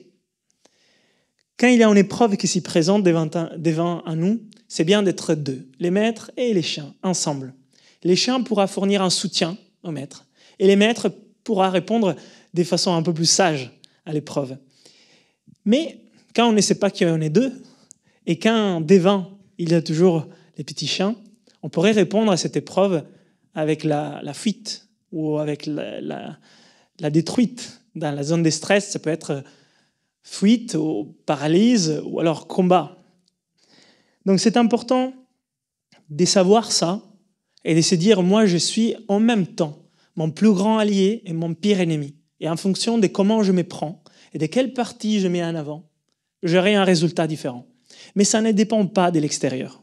Ça dépend vraiment de nous, de notre attitude mentale et du fait de se rappeler un instant que nous avons le choix. Certes, ce n'est pas facile. Comment faire si c'est le petit chien qui est devant? Eh bien ça, justement, c'est les pratiques. Ça, ce sont les pratiques, les exercices qui nous permettent de changer l'ordre et d'être ensemble. Et c'est ces processus qui nous transforment. Ça nous permet, dans les temps, de pouvoir diriger son corps et son mental. Et quand je dis son corps et son mental, c'est parce que nous avons tous un corps et un mental, mais nous ne sommes pas un corps et un mental. Parce que si nous avons un corps, ça veut dire que nous ne sommes pas les corps. Sinon, on ne pourrait pas dire « j'ai un corps ». Et si j'ai un mental, ça veut dire que je ne suis pas non plus mon mental. Donc, qui suis-je? C'est justement la question. Qui suis-je? Mais nous avons un corps et un mental, et les corps et le mental ensemble, c'est justement ce qui nous permet de naviguer, c'est les navires, ou alors les chiens, dans les différentes analogies qu'on a utilisées. Et nous devons les mettre ensemble. Pour ça, moi j'ai trouvé comme route, mais elle n'est pas la seule, la pratique des exercices qui nous sort de la zone de confort, la pratique de l'hormèse. C'était ma voie pour petit à petit me rapprocher de moi et de mon potentiel. Il y a d'autres voies possibles, mais c'est celle que je voulais partager avec vous aujourd'hui. Donc, processus de la pratique. Voilà. C'est ce qui pour moi est très très important, c'est que dans cette histoire où moi je suis finalement mon plus grand ennemi, mon plus grand allié, et où je détermine la réalité que je vis, la pratique que je fais chaque jour est le processus les plus importants de transformation. Parce que finalement, en réalité, on a tous des habitudes. On a tous des routines. Du jour, du soir, du matin. C'est que des fois, on ne les appelle pas routines parce qu'on n'est pas conscient, mais chaque chose que vous faites est une habitude ou une routine. Et les habitudes, ce n'est pas que dans les corps, ce n'est pas que dans les exercices de respiration, mais c'est aussi dans les émotions que vous prouvez face à quelque chose ou dans la pensée que vous générez en réponse à quelque chose qui arrive. Donc, peut-être une piste intéressante pour vous, ça va être quelles sont mes habitudes et quelles sont mes routines sur les différents plans qui forment mon corps et mon mental. Comment je bouge quand quelque chose arrive? Comment change mon énergie quand quelque chose se présente? Quelle émotion je sens à moi quand cette chose arrive? Et quelle pensée je génère face à cette chose? Ça, c'est nous. Ça, c'est nos habitudes. Et l'objectif des pratiques de ces exercices d'hormèse, c'est de pouvoir optimiser ces habitudes et créer des routines. Mais c'est tout le temps, en fait. Mais la base du matin et la base du soir, pour moi, reste très, très important. Et c'est pour ça que je commence chaque jour avec mes pratiques. Et c'est mes pratiques qui m'ont transformé. Au début, c'était vraiment la gymnastique, je vous l'ai dit. Pendant 15 ans, c'était les mouvements, mon pilier. Puis à un certain moment, ça n'a plus suffi. Je ne pouvais pas continuer qu'avec les mouvements. J'ai dû intégrer d'autres choses. Ça a été la pratique de la méthode Wim Hof avec ses 3 piliers qui m'a permis de voir autre chose. Ensuite, la respiration, puis le yoga, puis la méditation épigénétique, etc. C'est un changement inexorable malgré moi, malgré nous. C'est qu'en fait, ce que nous faisons, ça nous transforme, que nous ne le voulons pas, dans les biens ou dans les mal. Donc ce processus inexorable m'a transformé. Et aujourd'hui, en fait, il y a même un terme, si vous voulez, on pourrait dire, c'est l'épigénétique, en fait. C'est comment mon environnement intérieur et extérieur m'ont transformé par l'expression de mes gènes. En fait, ce sont nous et l'environnement, parce que nous sommes ensemble, comme on a vu ce matin avec Pierre, l'environnement est à l'extérieur, mais aussi à l'intérieur. Et comment, en fait, je réponds à l'environnement en fonction des pratiques, du style de vie, des habitudes que j'ai mis en place, ça me transforme d'un point de vue 360 degrés. Mes gènes vont changer, moi je vais changer, et c'est là, malgré moi. Donc dans les positifs ou dans les négatifs. Donc en fait, chaque chose que nous faisons, chaque pensée que nous avons, chaque émotion que nous générons, chaque respiration que nous faisons, chaque mouvement que nous faisons, c'est en train de nous changer, nous transformer en permanence.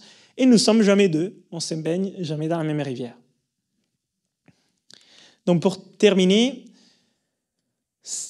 moi, mon invitation, c'est de pouvoir créer une routine invincible pour prendre soin de vous. Parce que ce n'est pas une routine pour être, comment dire, dans la force. Ce n'est pas une routine pour passer en force.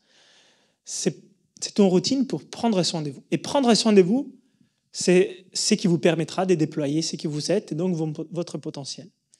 Et dans tout ça, pour moi, il y a différents piliers. Ce que je vous ai dit, la respiration, le mouvement, l'alimentation saine, les jeûnes intermittents, les liens avec la nature, les soins de mes émotions, l'investigation, l'étude, les dialogues avec moi-même, la méditation, la correction des trajectoires et de mes erreurs, la reconnaissance de qui suis-je, de mes vertus, de mes défauts, la discipline personnelle et la philosophie.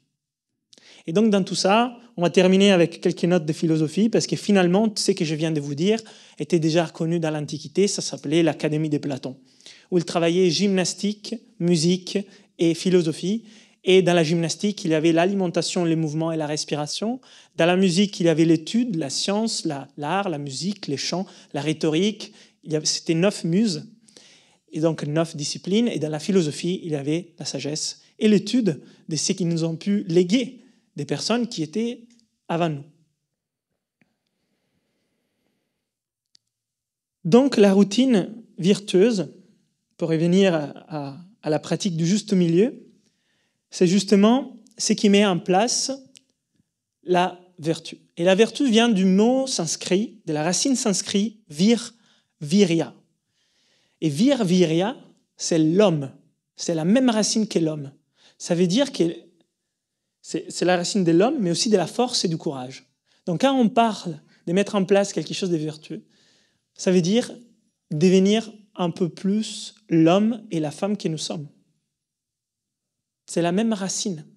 Puis aussi, force, courage. Et quand on parle de devenir l'homme que nous sommes et la femme que nous sommes, avec force et courage, c'est justement par le fait de prendre soin de soi avec amour. Donc c'est à nouveau d'agir avec les cœurs. Quelque chose qui n'est pas très mis en avant aujourd'hui. Au moins, en tout cas, c'était difficile pour moi, dans mon parcours de vie, de les vivre comme une évidence, et c'est toujours quelque chose sur lequel je travaille en permanence. Parce que si la réponse à une contrainte, c'est l'effet de s'écrisper, se braquer, se fermer, ça va être difficile d'ouvrir les cœurs, agir avec les cœurs. Donc, c'est un peu en même temps qu'il faut faire ça, cette voie de juste milieu. Et ça, c'est connu depuis l'Antiquité. La compassion, dans les bouddhismes, dans les yogas, les états d'illumination, des samadhis, des grâces. Voilà, les stoïciens en parlaient aussi, philosophes grecs. Donc, ma routine est composée de façon constante d'un moment où il y a ces moments de respiration, des mouvements, des méditations, des travail avec la nature, les éléments, la philosophie et la lecture, mais aussi des émotions qui puissent me permettre de vibrer un peu plus haut et d'être un peu plus en syntonie avec moi et les autres, parce que c'est quand je fais mes pratiques, à la fin, j'en sors énervé, c'est pas la peine. Donc j'ai besoin d'en sortir dans un état où je suis un peu plus connecté avec les mondes. Et les mondes, c'est moi, les autres et la nature. Donc pour conclure, j'aimerais bien cheminer vers ce qu'il voulait dire pour Socrate, c'est maîtriser soi-même. Et pour Socrate, c'est maîtriser soi-même, ça voulait dire c'est posséder soi-même. Ça veut dire que tous les chemins pour se maîtriser et se posséder, pour lui, étaient les chemins qui amenaient vers le bonheur. Parce que Socrate était le philosophe du bonheur. Toute sa vie, son existence, était pour la quête du bonheur durable, véritable.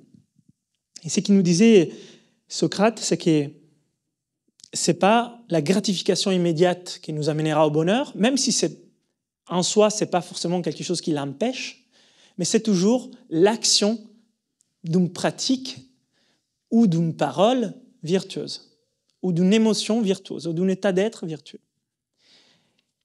Et donc, ce qui conduit au bonheur, pour lui, c'était donc la pratique par la vertu. Et c'est ce qu'il appelait la quête de soi. Donc, je pense que nous sommes tous intéressés pour être soi, mais aussi pour être heureux et vivre les bonheurs. Et en fait, comme nous disait Pierre ce matin, et comme nous disait Socrate, je l'ai dit aussi maintenant, ce bonheur est en dehors de sa zone de confort. Et en sortant de sa zone de confort, on a la chance et l'occasion d'agir de façon vertueuse. Certes, discipline, on a vu tout ça, mais avec amour. Donc, enfin, la maîtrise en dehors de sa zone de confort, on pourrait dire que la maîtrise de soi, c'est l'effet de naître à soi, de renaître. Il y avait même un terme maïeutique pour Socrate, le fait de se faire naître soi-même. Mais le fait de se faire naître soi-même, ce n'est pas se faire naître à nouveau dans ses corps, c'est juste de donner vie à qui nous sommes, même si c'est un peu abstrait.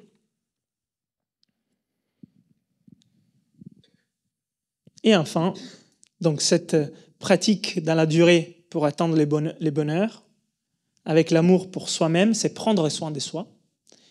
Et prendre soin de soi permet un bonheur véritable et le déploiement de la puissance de l'amour.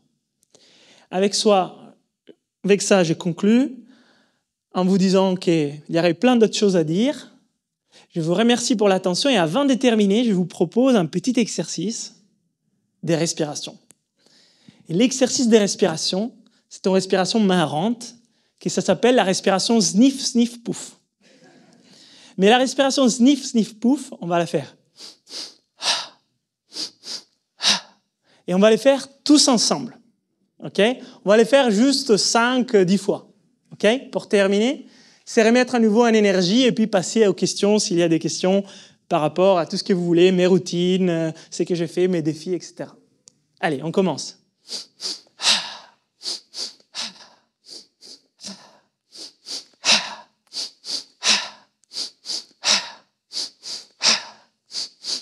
Encore 3, 2, 1. Très bien, merci.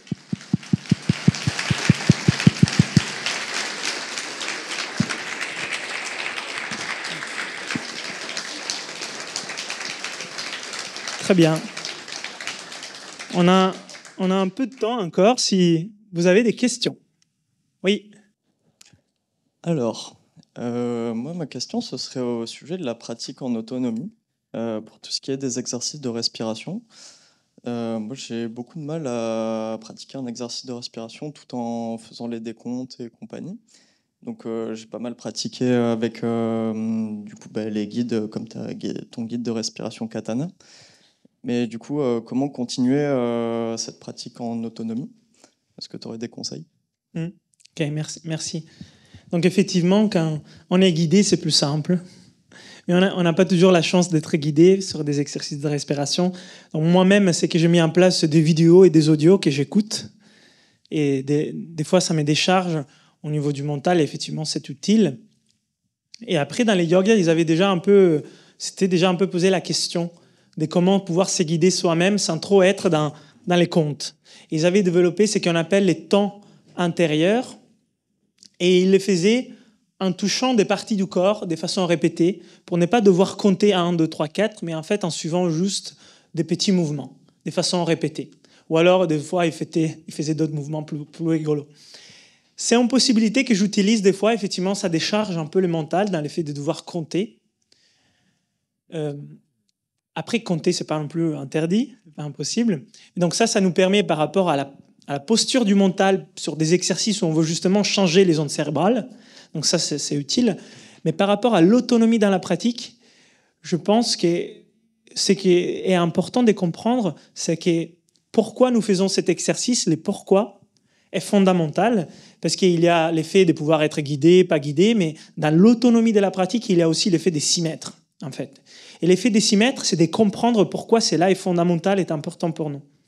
Et c'est là, ça passe peut-être par l'étude de la respiration avec quelqu'un qui nous guide, un mentor, un coach ou quelque chose, mais à un certain moment, pour avoir une autonomie dans la pratique qui est fondamentale, il faut être conscient de pourquoi cela est important pour moi. Et c'est là pour tout le monde. Je pense que la respiration, bon, vous êtes conscient, vous gardez 3-4 minutes d'apnée, vous comprenez l'importance de la respiration. On ne peut pas durer longtemps sans bien respirer. Donc, il y a les deux choses. Il y a les moyens qui nous permettent de libérer les mentales pour être autonome dans une technique et donc pouvoir la faire sans être trop dans sa tête, mais aussi l'autonomie dans le sens que j'ai compris pourquoi cela doit devenir partie de moi et de ma journée. Double autonomie dans la respiration. Merci. Vous pouvez lever la main parce qu'avec la lumière, je ne vois pas de... voilà, c'était bien par là. Ok. Alors moi, j'avais une petite question par rapport aux routines. Ça fait plusieurs années que je suis comme toi dans la création de processus de routine le matin, le soir. Sauf qu'en fait, ça m'a créé une prison dorée où je suis très, très strict, très rigide avec ça. Et je voulais savoir si toi, tu étais passé par là, si tu étais passé par ce côté très rigide, incapable de me détacher de mes routines et absolument faire cette respiration à tel moment. Et si oui, comment tu as fait pour t'en libérer? Alors, merci aussi, ça c'est une bonne question. Alors, effectivement, nous avons des pratiques, ce sont des techniques, des outils. C'est pas en fin en soi, on l'a vu, mais ça nous fait du bien, donc nous voulons bien les faire, et nous pourrons être contrariés, des contraintes, si on n'a pas cette routine à ces moments-là. Et moi, j'avais observé ça, que quand je faisais ou je faisais pas ma routine, je n'étais pas du tout les mêmes dans la journée. Donc, il y avait un impact réel de comment je me sentais. Donc, je voulais faire ces pratiques, mais finalement, cela est devenu plutôt un amour pour mes pratiques. Le fait que je les mets en valeur, j'en suis reconnaissant, je les aime et je veux les faire. Mais j'ai jamais eu une petite prison par rapport à ça. Ça veut dire que des fois, je ne pouvais pas les faire. J'avais 3 minutes devant moi, je les faisais 3 minutes. Ok, aujourd'hui, ma pratique du matin a été 3 minutes et peut-être que j'aurai du temps dans la journée ou dans les soirs pour faire autre chose. Et sinon, ce n'est pas la fin du monde parce qu'enfin, si on a quand même une bonne base, on peut se permettre quelques jours de ne pas les faire. Ça veut dire que l'effet d'avoir travaillé en amont pour être dans une zone de résilience, ça nous permet de vivre les chocs, même si ces jours-là, on ne l'avait pas. Certes, que dans un jour important, dans des moments, des épreuves importantes, si on peut prendre un temps pour revenir à soi, faire des pratiques pour nous centrer, ça sera plus simple de déployer notre potentiel en partant du centre qu'en déjà dans des équilibres. Donc, disons, pour moi, ça n'a jamais été une prison. Je l'ai toujours vu comme quelque chose que j'aime et que je veux faire si je peux le faire. Et si je ne peux pas le faire, je mets en place une base qui tient. 1 jour, 2 jours, 3 jours, une semaine, même si je vois qu'il y a une différence. Par contre, une chose que je me suis entraîné à faire dans les temps, c'est de changer mes routines en fonction du temps que j'ai, du lieu où je suis, du moment de l'année, de tout ça.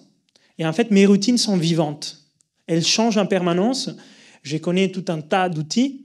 Et même s'il y a une base qui est toujours la même par rapport aux piliers de ces routines, la routine en elle-même peut changer pour s'ajuster aussi à des contraintes qui, des fois, ne dépendent pas de nous. Et donc, nous pouvons maîtriser ce qui dépend de nous, mais pas ce qui ne dépend pas de nous, comme le disent très bien les stoïciens. Donc, des fois, j'ai une routine de 3 minutes, de 5 minutes. Des fois, je fais des routines de 3 heures, clairement. Donc, moi, je te conseille de pouvoir effectivement changer des routines pour t'adapter et apprendre aussi à faire sans. Parce que si ça devient une dépendance, même si elle est positive, elle va générer après une difficulté du fait que tu n'as pas pu... Je suis exactement dans ça, en fait, c'est ce côté dépendant. Mais en sachant que toi, tu es ces routines. Tu es quelqu'un qui pratique, donc la pratique est en toi. Quand ça devient ça, même si tu n'as pas pu faire ces protocoles, ces rituels, tu pourras trouver une façon de l'ajuster. Certes, je suis d'accord avec toi, que si on peut commencer notre journée en prenant un temps pour nous, ça sera mieux. Et si ce temps pour nous est juste 1 minute, ça sera 1 minute. Si c'est une respiration, ça sera une respiration. Si c'est 3 heures, ça sera 3 heures. Okay.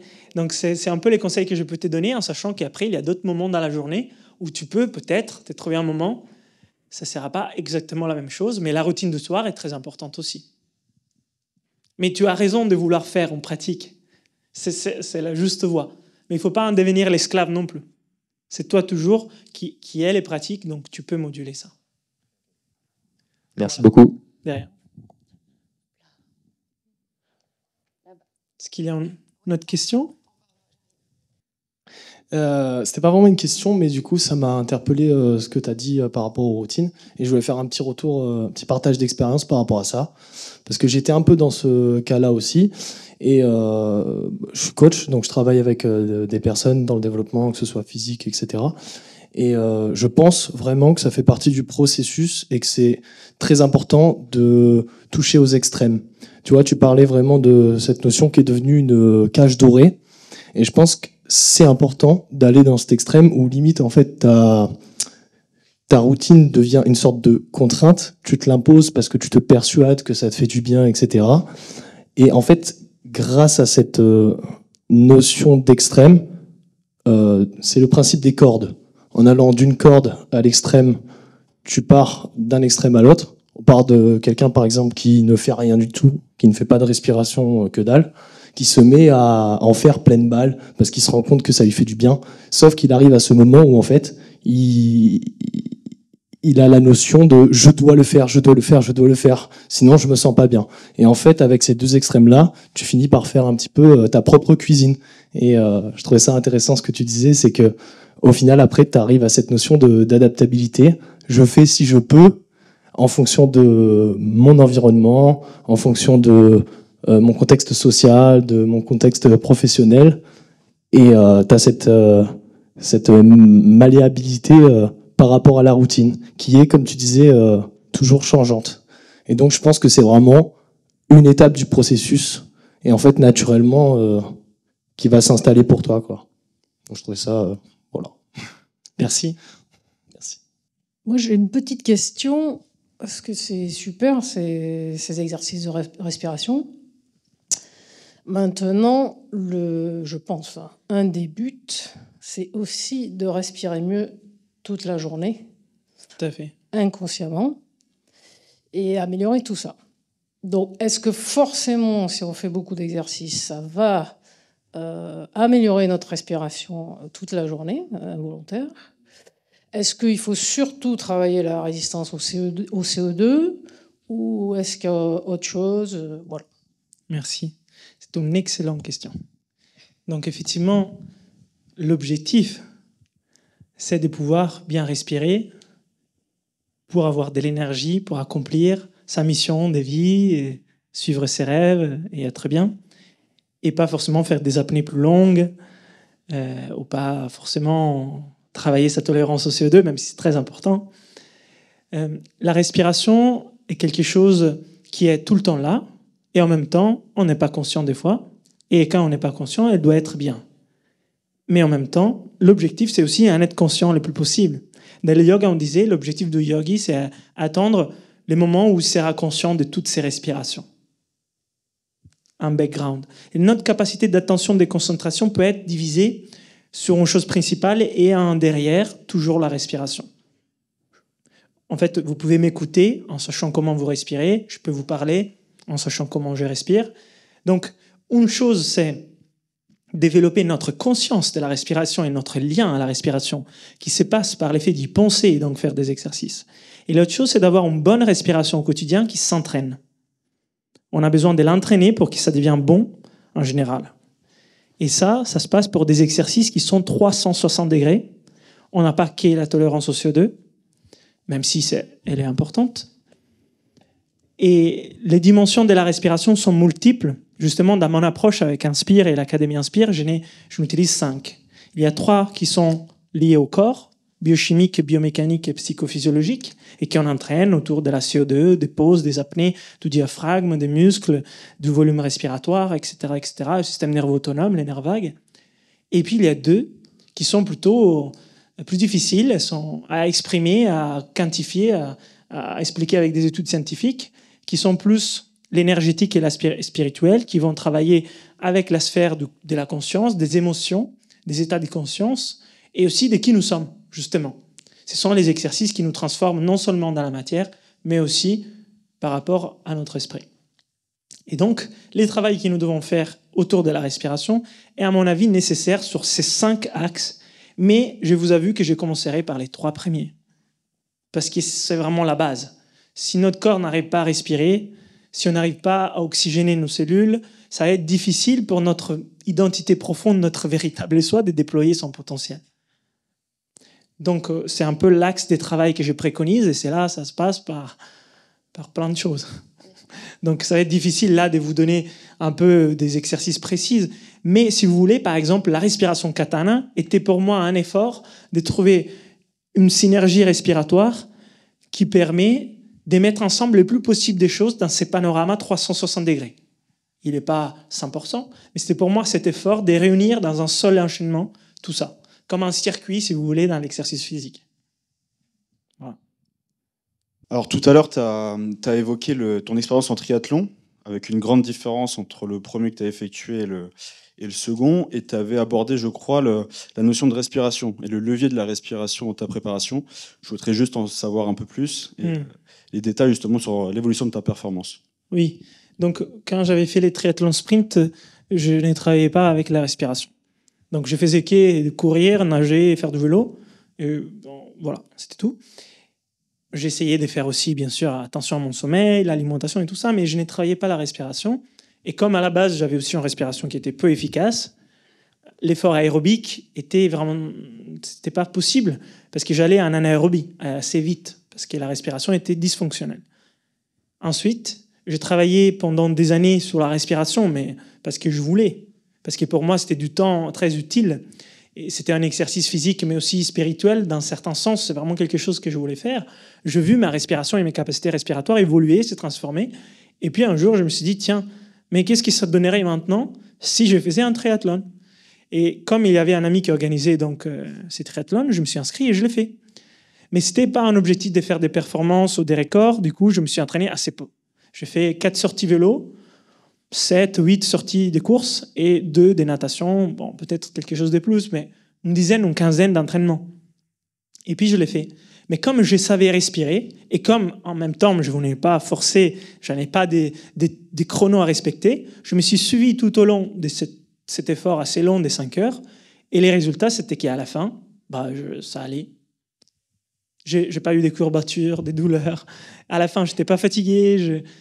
C'était totalement une autre expérience. Mais pourquoi? Parce que la base de ma respiration était différente.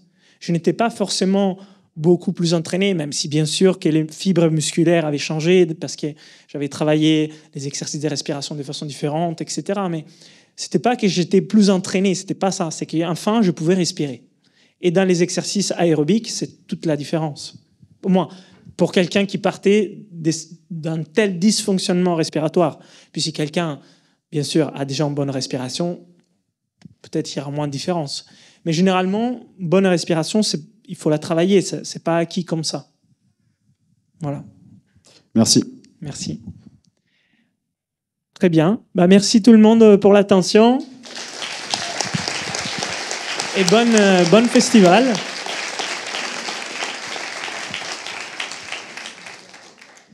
Merci à tous. Alors, je voulais vous prévenir, on a la chance, grâce à Léo et à Fabien Moine, d'avoir les éditions Exuvie des livres de Léo, qui seront disponibles en vente juste après. Toi, tu peux rester pour faire quelques dédicaces. Est-ce que tu peux donner la différence entre les deux livres, parce que je n'en connais pas le contenu? Alors, la différence principale, c'est qu'un est bleu et l'autre est vert. Non, on blague. Alors, merci. Les premiers, les bleus, c'était mon premier effort pour synthétiser des techniques de respiration pour le quotidien en fonction des objectifs. Je veux dormir, je veux gérer mon stress, je veux m'entraîner, je veux courir plus vite, je veux activer mon système immunitaire. Ok, qu'est-ce que je pourrais faire avec la respiration? Il y a mon axe de travail avec les souffles, expliqué, les 7 variables de la respiration, les principes. Donc, comment j'ai catégorisé dans des catégories la respiration. Et il est très synthétique, voilà. Et c'est en forme manuelle. Donc vous prenez, il y a la technique, tout l'a fait. Point. C'est expliqué à quoi ça sert. Les deuxièmes, c'est plus mon parcours avec des histoires, des anecdotes, comment je suis arrivé à des techniques et les techniques nouvelles que j'ai créées moi-même. Ensuite, il y a des routines respiratoires et des axes d'entraînement comme on pourrait faire dans les corps, endurance, vitesse, explosivité, etc., mais par rapport au souffle. Donc, ils sont très différents, très complémentaires dans ce sens-là. Et c'est le deuxième. Voilà. Un est bleu, l'autre est vert. Prenez la couleur que vous préférez. Donc du coup, moi, je vous attendrai dehors pour tous les règlements, ça sera avec moi. Chaque livre est à 19 €, normalement 18,90, mais on arrondit pour faciliter les règlements. Et donc Léo sera à côté pour vous les dédicacer. Et juste après, le temps que la salle se rééquipe, et ça sera la conférence avec David Smetanine. Merci à tous. Merci.